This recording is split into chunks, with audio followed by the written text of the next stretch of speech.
ان کے پاس جتنی بھی عورتیں اپنے مسائل لے کر آتی تھی تو وہ انہیں یہی سمجھاتی تھی کہ آپ اپنے قدموں پر کھڑے ہو جائیں، اس طرح عشق معشوقی کے چکر میں نہ پڑیں۔ کوئی مرد آپ کو تکلیف دیتا ہے تو اسے چھوڑ دے، بھلے آپ محبت کرتے ہیں یا نہیں۔ اور آج وہ ایسی بات کر چکی تھی کہ سلطان گش کھانے کے در پر آگے تھے، مگر اپنی بیٹی کی حالت دیکھ وہ جان چکے تھے کہ معاملہ بہت خراب ہو چکا ہے۔ وہ شہزادی کی جانب دیکھتے ہوئے بے یقین لہجے میں بولے، شہزادی لیلا، ہم نے کبھی نہیں سوچا تھا کہ آپ ایک معمولی مجنوں پر عاشق ہو جائیں گی۔ ان کو پانے کے لیے آپ اپنی حالت ایسی کر لیں گی۔ جب سب کو معلوم ہوگا کہ ہماری سلطنت کی شہزادی ایک عام مجنوں سے شادی کرنا چاہتی ہے، ان کا ساتھ پانا چاہتی ہے، تو ہماری کیا عزت رہ جائے گی؟ آپ ان سب چیزوں کے لیے نہیں بنی، آپ کا مقام بہت اونچا ہے، ہوش کریں۔ لیکن وہ اگر ہوش کی دنیا میں ہوتی تو کبھی ایسی بات کرتی ہی نہیں۔ انہوں نے اپنے بابا سے صاف کہہ دیا تھا کہ اگر آپ نے ہمیں ہمارا مجنوں نہیں دیا تو ہم خود کو ختم کر لیں گے، اور ایک باپ کبھی اپنی اولاد کو مرتا ہوا نہیں دیکھ سکتا، وہ بھی ایسا باپ جو اپنی اولاد کے لیے پاگل ہو۔ سلطان نے کچھ سوچ کر شہزادی کے کندھوں پر ہاتھ رکھا تھا اور دھیمے لہجے میں بولے تھے، بے شک ہمیں آپ کی شادی شاہی خاندان میں کروانی تھی، آپ کے لیے ہم نے بہت خواب سجائے تھے، لیکن ہمارے اسلام میں یہ حکم ہے کہ اولاد کی خوشی کے آگے کبھی بھی ماں باپ کو دیوار نہیں بننا چاہیے، بلکہ شادی سے پہلے اپنے بچوں سے ان کی رضامندی ضرور پوچھنا چاہیے، اور خاص کر کے ایک بیٹی سے یہ بات ضرور کرنی چاہیے کہ تم کسی کو پسند کرتی ہو یا نہیں، اور ہم اس بات کو اہمیت دیتے ہیں، اس لیے آپ کو پریشان اور رونے کی ضرورت نہیں ہے۔ آپ کے بابا ابھی حیات ہیں، ہم آپ کی شادی مجنوں سے ہر حال میں کروائیں گے، یہ ہمارا آپ سے وعدہ ہے۔ وہ کوئی معمولی شخص تھوڑی تھے، وہ ہر بات کو سمجھنے والے تھے۔ ہاں، وہ کٹر تھے، انہیں بہت جلد غصہ آ جاتا تھا اور وہ اپنے غصے میں سب چیزیں تہس نہس کر دیتے تھے، لیکن وہ ہر بات کو سمجھنا ضروری سمجھتے تھے۔ جبکہ یہ بات سن کر شہزادی لیلا کی بانچیاں کھل اٹھی تھی، وہ فوراً ہی اپنے باپ کے سینے سے لگتے ہوئے روتے ہوئے بولی تھی، بابا حضور، ہم آپ کا جتنا شکریہ ادا کریں اتنا کم ہے۔ آپ ہمارے بابا نہیں بلکہ ہمارا سب کچھ ہیں۔ ہم دعا کرتے ہیں کہ ہمارا شوہر بالکل آپ کی طرح ہو، جو بالکل آپ کی طرح سوچتا ہو۔ ہم مجنوں کو ہمیشہ کہتے ہیں کہ تم میرے بابا جیسے بنو، جیسے وہ سب کے لیے اچھا فیصلہ کرتے ہیں، تم بھی ہمارے لیے اور اپنے لیے ایک اچھا فیصلہ کرو۔ جبکہ وہ یہ بول کر خاموش ہو جاتا ہے کہ آپ کے بابا کی تو ہم کیا ہی بات کریں، وہ سلطان ہیں، اور ایک عظیم سلطان جو اپنی رعایا پر جان چھڑکتے ہیں۔ جبکہ سلطان نے مسکرا کر اپنی بیٹی کے ماتھے پر ایک محبت بھرا بوسہ دیا تھا اور انہیں مان بخشا تھا کہ ابھی ہم حیات ہیں، آپ کو اتنا رونے کی ضرورت نہیں ہے۔ جبکہ وہ خوشی خوشی اپنی خوابگاہ کی جانب گامزن ہو گئی تھی۔ ان کے جاتے ہی سلطان کے چہرے پر چٹانوں جیسی سختی آ گئی تھی۔ ہاں، وہ اپنی بیٹی سے بہت محبت کرتے تھے، ان کے لیے اپنے اصول توڑ سکتے تھے، لیکن انہیں بھی کافی تکلیف ہوئی تھی جب انہوں نے اپنی بیٹی کے لیے مجنوں کا انتخاب کیا تھا، لیکن اب وہ کچھ نہیں کر سکتے تھے۔ وہ اپنی بیٹی کو خوش رکھنے کے لیے ہر حد پار کر سکتے تھے، اسی لیے انہوں نے اس بار اپنا ایک اصول توڑ دیا تھا اور اپنی بیٹی کی شادی شاہی خاندان میں کروانے کی بجائے مجنوں کا انتخاب کیا تھا۔ وقت تیزی سے گزرتا جا رہا تھا۔ سلطان نے کئی بار شہزادی سے اس بات کا تذکرہ کیا تھا کہ وہ مجنوں سے ملاقات کرنا چاہتے ہیں، لیکن شہزادی نے یہ بول کر ٹال دیا تھا کہ مجنوں کا کہنا ہے کہ جب تک وہ کچھ بن نہیں جاتا، اپنے پاؤں پر کھڑا نہیں ہو جاتا، تب تک وہ آپ سے ملاقات نہیں کرے گا۔ آج تک ہم نے کبھی مجنوں کو براہ راست نہیں دیکھا، وہ ہمیشہ ہمارے سامنے نقاب میں آتا ہے۔ جبکہ سلطان حیران رہ گئے تھے۔ انہوں نے لیلا سے محض یہی کہا تھا کہ ہمارا سب کچھ آپ کا ہے، ہماری یہ شاہی سلطنت آپ کی ہے، تو آپ کے مجنوں کو کوئی کام کرنے کی ضرورت نہیں ہے۔ آپ اور آپ کے مجنو ہمارے اس محل میں ہی رہیں گے، لیکن لیلا نے منع کر دیا تھا کہ اس کا مجنو بہت خوددار ہے، وہ ایسا نہیں کرنا چاہتا، وہ مجھے اپنے بلبوتے پر خوش رکھنا چاہتا ہے۔ جبکہ سلطان یہ سن کر خاموش ہو گئے تھے۔ ان کی بیٹی بہت نازوں سے پلی تھی، اس کے پاس ہر آسائش تھی، کیا وہ مجنو کی غریبی میں زندگی گزار سکتی تھی؟ اور ان کے دل نے بے ساختہ اس بات کی نفی کی تھی، کیونکہ ایک عورت کبھی بھی بنا آسائش کے نہیں جی سکتی۔ اور یہاں سلطان بہت غلط ثابت ہونے والے تھے۔ جب لیلا نے اس چیز کے لیے انکار کیا تو سلطان نے اپنی طرف سے مجنو کو ایک تحفہ دینا چاہا تھا۔ آخر کو وہ شاہی خاندان کا داماد تھا، اس کے لیے کچھ کرنا بے حد ضروری تھا۔ سلطان نے پوری سلطنت میں اس بات کا اعلان کروایا تھا کہ جس بھی دکان سے مجنو سامان خریدے گا یا پھر کچھ کھائے گا، کوئی بھی دکاندار مجنو سے اجرت نہیں لے گا۔ یہ اعلان ان کا خاص وزیر پوری رعایا میں کر کے آیا تھا۔ جبکہ تمام دکانداروں نے حیران ہو کر وزیر کو دیکھا تھا۔ سلطان تو اپنی طرف سے یہ تحفہ مجنو کو دے چکے تھے، لیکن وہ یہ بات بالکل ہی فراموش کر چکے تھے کہ اس سلطنت میں ہر ایک انسان اچھا نہیں ہے، بلکہ یہاں بھی کچھ ایسے لالچی لوگ بھرے ہوئے تھے جو موقع سے فائدہ اٹھانا بخوبی جانتے تھے۔ جب یہ بات شہزادی تک پہنچی تو انہوں نے اپنے بابا حضور کو منع کیا تھا کہ بابا، ہمارے مجنو کو یہ سب پسند نہیں ہے، ہم آپ کو کس طرح سمجھائیں؟ وہ بہت خوددار ہے اور اپنی محنت سے کما کر کھانے کا عادی ہے۔ آپ اپنا یہ حکم واپس لے لیں، وہ ناراض ہوگا ہم سے۔ جبکہ بادشاہ سلامت دو ٹوک لہجے میں بولے تھے، ہمارا مستقبل کا شہزادہ دکانوں پر اجرت دیتا ہوا اچھا نہیں لگے گا۔ یہ نہیں ہے کہ ہم اس پر کوئی احسان کر رہے ہیں، یہ اس کا حق ہے، وہ شاہی خاندان کا حصہ بننے والا ہے، اس لیے اس کے لیے سب معاف ہے۔ آپ کو معلوم ہے نا، یہ سلطنت ہماری ہے، ہمارے خاندان والے پیسے نہیں دیتے، بلکہ ہم ایک ساتھ ہی سب کا حساب کر دیتے ہیں۔ سلطان بھلے بادشاہ تھے، ان کی پوری ایک سلطنت تھی، محل تھا، روپیہ پیسہ سونا سب تھا، لیکن اس کے باوجود وہ غریبوں کا حق نہیں کھاتے تھے۔ ان کا حق وہ سب سے پہلے ادا کرتے تھے، اور یہی چیز لوگوں کو ان کی بہت پسند تھی، مگر انہیں ذرا علم نہیں تھا کہ ان کے حکم سے کیا ہونے والا ہے۔ تقریباً 2 ہفتے بعد سلطان کے محل کے سامنے قطار لگی ہوئی تھی۔ سلطان اپنے مخصوص کمرے میں بیٹھے اپنے کام میں مگن تھے جب ایک سپاہی کمرے کے دروازے پر دستک دے کر داخل ہوا۔ اس کے انداز سے معلوم ہو رہا تھا کہ معاملہ کافی خراب ہو چکا ہے۔ وہ ہڑبڑاتے ہوئے بولا، سلطان معظم، غضب ہو گیا، ہمیں تو یقین نہیں آ رہا کہ ہماری سلطنت میں ایسے لوگ بھی موجود ہیں۔ سلطان، سب خراب ہو چکا ہے، آپ کے حکم نے سب تہس نہس کر دیا۔ جبکہ سلطان بے ساختہ اپنی جگہ سے کھڑے ہوئے تھے، انہیں سپاہی کی بات بالکل سمجھ نہیں آ رہی تھی۔ وہ ان کی جانب دیکھتے ہوئے پریشان لہجے میں بولے، آپ اتنا گھبرائے ہوئے کیوں ہیں سپاہی؟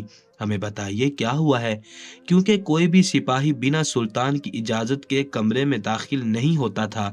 اگر یہ سپاہی اس طرح آیا تھا تو یقیناً کوئی نہ کوئی بڑی بات ہو چکی تھی۔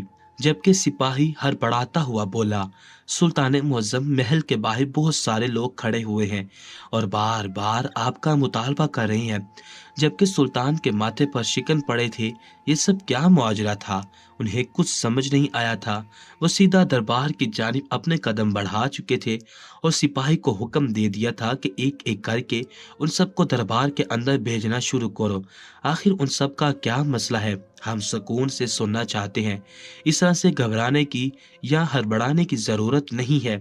اگر سب تہس نہس ہو گیا ہے تو وہ ٹھیک بھی ہو سکتا ہے، اور وہ ہر چیز کو زیادہ سر پر سوار نہیں کرتے تھے، یہ ان کی عادت میں شمار تھا۔ بڑے سے بڑے مسئلے کو وہ چٹکیوں میں حل کر دیتے تھے، تو بھلا یہ کیا ہی مسئلہ ہو سکتا تھا؟ ان کے دربار میں آتے ہی پورا دربار سجانا شروع کیا جا چکا تھا۔ سلطان اپنی نشست پر بیٹھے سب چیزوں کو ملاحظہ کر رہے تھے۔ سب سے پہلے دربار کے تمام مشیر ایک قطار میں آ کر بیٹھ چکے تھے۔ بالکل ان کے سامنے کچھ معزز ہستیاں اور درباری بھی آگے تھے، اور پھر وزیر نے ایک ایک کر کے باہر موجود انسانوں کو اندر آنے کی اجازت دینا شروع کی تھی۔ ایک بوڑھا شخص سلطان کی نشست کے سامنے آ کر کھڑا ہوا تھا۔ سلطان اس کو باغور دیکھ رہے تھے۔ وہ شخص سلطان کی جانب دیکھتے ہوئے پریشان لہجے میں بولا،